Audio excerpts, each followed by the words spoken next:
အောင်မင်္ဂလာပါကျွန်မဒီနေ့ပြပြပေးချင်တာကတော့သွေးတိုးယောဂပေါ့နော်ကျွန်မမနေ့ကကျွန်မစီကံကိုလာတယ်ကောင်လေးက25လောက်ပဲရှိသေးရပေါ့နော်ဒါပေမဲ့သူကတိုးနေပြီပေါ့150လောက်ရှိတယ်40ကျော်50ကျော်မှာဖြစ်တတ်တဲ့သွေးတိုးတွေဒီလူငယ်တွေကြားမှာပါရေပန်းစားလာရပေါ့နော်နောက်ပိုင်းရေပန်းစားလာယောဂ2ခုရှိတယ်အဆိုင်ကင်ဆာနဲ့သွေးတိုးနဲ့ပေါ့နော်ဆိုတော့ဒါဘာကြောင့်လဲလို့ပြန်စဉ်းစားကြည့်တဲ့အခါမှာကျွန်မတို့ secondary cause တွေကိုဖယ်ထားလိုက်ကြောက်ကယောဂတွေတခြားမွေးရပါယောဂတွေဖယ်ထားပြီးတော့ရိုးရိုးတာမန်လူကောင်းလေးတိုင်းမွေးလာပြီးတော့ငငယ်ရွယ်နဲ့သွေးတိုးဖြစ်ရတဲ့အကြောင်းရင်း၅ချက်ကိုပြပြမှာဖြစ်ပါတယ်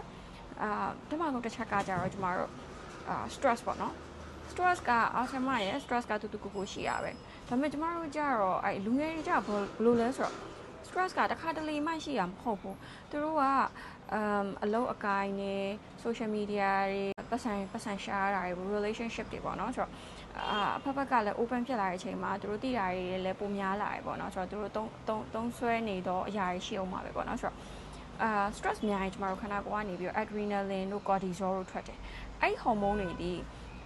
blood pressure ကိုတက်စေတယ်ပေါ့နော်တခါတလေ stress မဟုတ်ဘဲနဲ့သူတို့က constant pressure တွေဖြစ်နေတောက်လျှောက်ကြီးကိုအများအား stress ဖြစ်နေတဲ့အတွက်တောက်လျှောက်ကြီးကိုတက်နေပြီးတော့တက်နေရပါတော့ hormone တွေအဲ့ဒီအတွက်ကျမတို့ blood pressure မြင့်ခြင်းကိုဖြစ်စေပါတယ်နောက်တစ်ချက်ပုံမှန်အစားအစာတွေမှာဘဲပါနေတဲ့ဘယ်လိုပြောမလဲလူတွေမသိသတိမပြုမိတော့အစားအငံတွေကြောင့်ဖြစ်ပါတယ်လူငယ်မှမဟုတ်ပါဘူးသူမဆိုအငံစားရင်တွေးတွေ့ရဆိုတာအတိဘူးတွေအငံထည့်စားနေရတော့မဟုတ်ဘူးဒါပေမဲ့သူတို့စားနေတော့ instant noodles တွေခောက်ဆွဲချောက်တွေခောက်ဆွဲပြုတ်တွေရှူရှယ်တို့မီးထောက်တို့အဲ့ဒါတွေ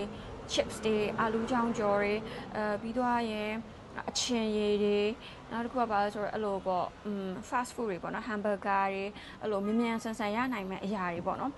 hot pot တွေမာလာရှန်ကောတွေ JO တွေဒါတွေကကျမတို့စားထပ်ပြီးစားနေရမှာမဟုတ်ဘူးဘာသာထဲမှာထဲလိုက်ရင်လည်းကျမတို့ငန်မနေဘူးတိုးတော့ဒါတွေအစားများလာတဲ့အခါမှာကျမတို့ကသွေးကိုတိုးစေရပါတော့เนาะ sorry water retention ဖြစ်တယ်ရေဆွဲတယ်အငံတွေကရေဆွဲတဲ့အတွက်ကျမတို့သွေးပေါင်ကြီးကိုမြင့်တက်စေပါတယ်ဒါကြောင့်ဒီချက်ကလည်းလူငယ်တွေကြားမှာသွေးတိုးစေတဲ့အကြောင်းလေးဖြစ်လာတာပေါ့เนาะနောက်တစ်ချက်ကကျတော့ sleep deprivation ဖြစ်ပါတယ်အိပ်ရေးမဝတာတွေအိပ်မပျော်တာတွေပါကျမခုနေ့ကတစ်ချက်ပြောထားတယ်အိပ်မပျော်တဲ့ကိစ္စပေါ့เนาะ10နာရီနောက်ပိုင်းမှာဖုန်းတွေသုံးနေတာ blue light တွေထွက်တယ်ညဘက်ဒီမှာနောက်ကြတဲ့အထိဖုန်းတွေသုံးနေ game တွေဆော့တယ် game ဆိုတာလည်း stress တက်တယ်เนาะကျမတို့ game ဆိုတာက entertainment ဖြစ်ရမှာ entertainment ဖြစ်ရအောင် game ဆိုတာmobile legend တွေဆိုပို့ဆိုးတယ်တပွဲမနိုင်ဘူးဆိုလဲဆက်ဆော်တယ်နိုင်တယ်ဆိုလဲ star တွေရဖို့အတွက်ဆက်ဆော်တယ်သူကတောက်လျှောက်က stress ကြီးဖြစ်လာပါတော့เนาะပြီးတော့ဆဲဆိုမိရယ်ရုံရင်းကြမ်းတဲ့ဟာတွေသုံးတယ်ဆိုတော့mobile legend ကတော်တော်ဆိုး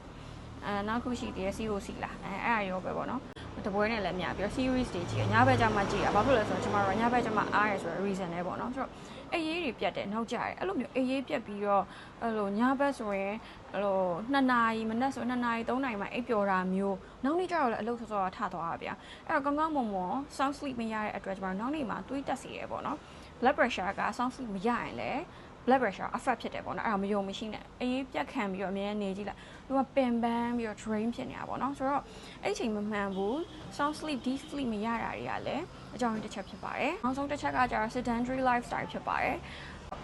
အသက်ငယ်ငယ်လေးတွေနဲ့အလုပ်တွေလုပ်ရတယ်ဒီလို online shopping မှာ order ကောက်တာတို့ပေါ့နော် computer နဲ့ပဲ work from home ဆိုပြီးတော့ပြောတာ work from home တွေဒီပို့ပြီးပြင်ပန်းပါတယ်ဆိုတော့တနေ့လုံးထိုင်ရတယ်8 to 10 hours လောက်ထိုင်ရတယ်လှုပ်လှုပ်ရှားလည်းမရှိဘူးထိုင်ပြီးထားတော့လည်းစားဖို့ပဲဘိုက်စားရဲဆိုပြီးတော့အဲ့လိုပေါ့နော် unhealthy food တွေစားရပေါ့နော်ဆိုတော့ busy lifestyle လှုပ်ရှားမှုမရှိတော့ lifestyle တွေဒီကလည်းကျမတို့blood pressure တက်စေတော့အကြောင်းရင်းဖြစ်ပါတယ်ဆိုတော့ကံကောင်းသောအချက်ကတော့တခြားအခမ်းရောဂါမရှိဘူး inborn error ဘာမှမပါဘဲနဲ့